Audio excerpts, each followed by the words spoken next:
Në bashkinë e Konispolit rreth 80% e popullatës ka kryer tashmë vaksinën kundër gripit sezonal. Fushata e vaksinimit po vijon me ritme të larta, me synim për të parandaluar rastet e rënda gjatë stinës së dimrit. Sipas të dhënave të mbledhura nga qendra shëndetësore që mbulon gjithë qytetin, interesi i qytetarëve ka qenë mjaft i lartë që në ditët e para.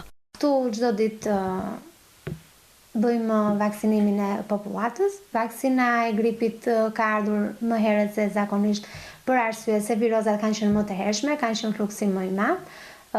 Deri tani në momentet që flasim kemi vaksinuar rreth 80% të popullsisë. Vaksina e gripit është falas, bëhet në qendrën shëndetësore në Konispol, ruhet në kushte shumë të mira frigoriferike, në kushte zinxhir. Është në frigoriferin mbrapa që është ftohës, ruhet në kushte termike të përshtatshme.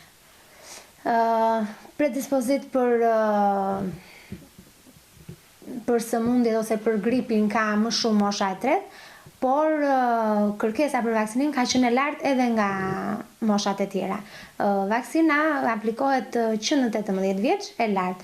Risk më të madh ka mosha e tretë, nuk diskutohet.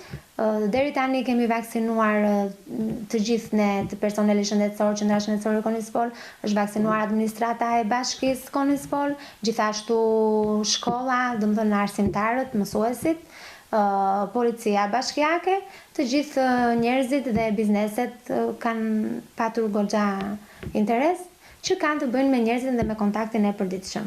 Instancat përkatëse apelojnë që qytetarët të vijojnë të paraqiten për vaksinimin, veçanërisht të moshuarit dhe personat me sëmundje kronike. Sipas autoriteteve shëndetësore, vaksinimi mbetet masa më efektive për të shmangur komplikacionet që mund të shkaktojë gripi sezonal dhe për të mbrojtur grupet më të rrezikuara të popullatës.